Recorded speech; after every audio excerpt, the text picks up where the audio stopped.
বিসমিল্লাহির রহমানির রহিম। প্রিয় দর্শক, বিশ্বাস করেন কাঁচা আমের এই রেসিপি চুলায় থেকে নামানোর আগেই শেষ হয়ে যাবে ইনশাআল্লাহ। তাই কাঁচা আম ফুরিয়ে যাওয়ার আগেই তৈরি করে ফেলুন দারুণ লোভনীয় এই অমৃত সুস্বাদু কাঁচা আমের মোরব্বা। তো প্রিয় দর্শক, শুধু একবার বানিয়ে দেখুন, পরিবারের সবাই আপনার হাতের জাদুর প্রেমে পড়ে যাবে। রোদে শুকানোর ঝামেলা ছাড়াই কিভাবে কাঁচা আমের কাচের মতো স্বচ্ছ মিষ্টি এক স্বাদ তৈরি করবেন দেখে নিন আজকের এই কাঁচা আমের রেসিপিটাতে।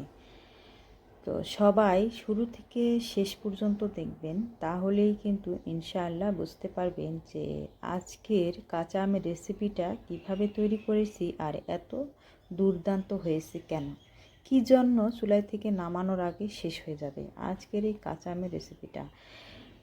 প্রাচীন বা অনেক আগের সময়ে যে নানি দাদিরা কাঁচা আমের মোরব্বা তৈরি করতো, সেইভাবে আজকের এই কাঁচা আমের মোরব্বার রেসিপিটা আমি তৈরি করছি। তো প্রিয় দর্শক, এখানে আমি কাঁচা আমের মোরব্বাটা তৈরি করার জন্য 1 কেজি পরিমাণ কাঁচা আম নিয়েছি। তো আপনারা চাইলে কাঁচা আম আর একটু বেশি করে নিতে পারেন বা কমিয়েও নিতে পারেন। তবে বেশি করে নিলে এই কাঁচা আমের এই মোরব্বাটা যদি তৈরি করেন ভেঙে যাবে না এবং গলেও যাবে না, পারফেক্টভাবে হবে।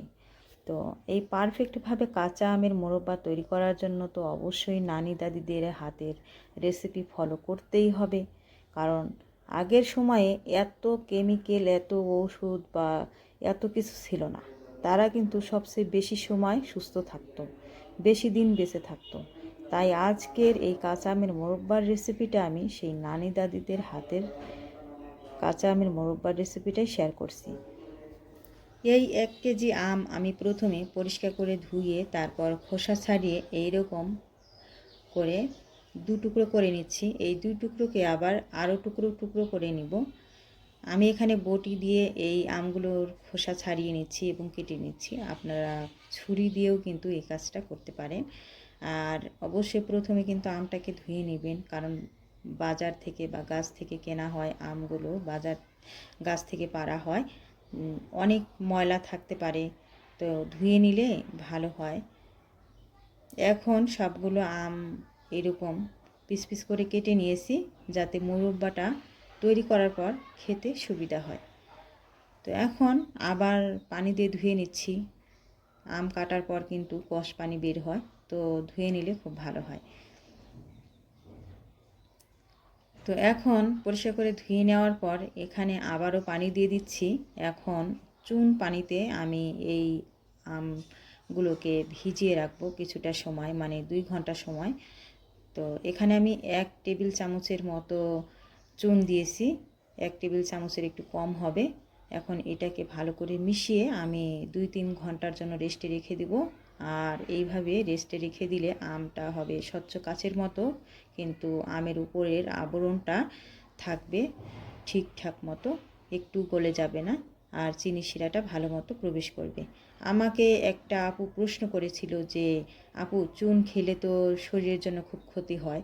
আসলে কি, এটা প্রশ্ন উত্তর আমি আজকে একটু দেওয়ার চেষ্টা করেছি, কারণ চেষ্টা করছি যে চুন খেলে ক্ষতি হবে কিভাবে। এখানে চুনটা তো ধুয়ে ফেলবো।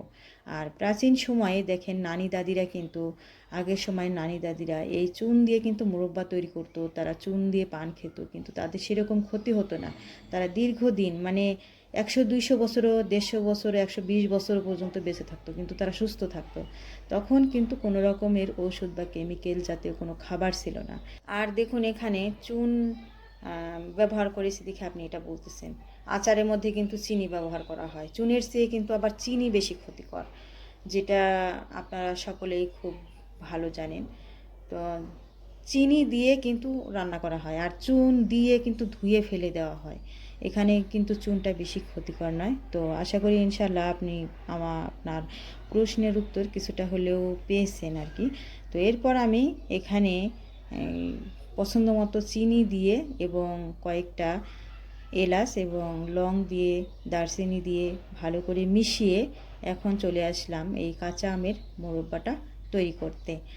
তো আজকে এই মোরব্বাটা তৈরি করছি আমি প্রাচীন সময়ে যেভাবে নানি দাদিরা মানে কাঁচা আমের মোরব্বা তৈরি করতো সেইভাবে আজকের মোরব্বাটা তৈরি করছি।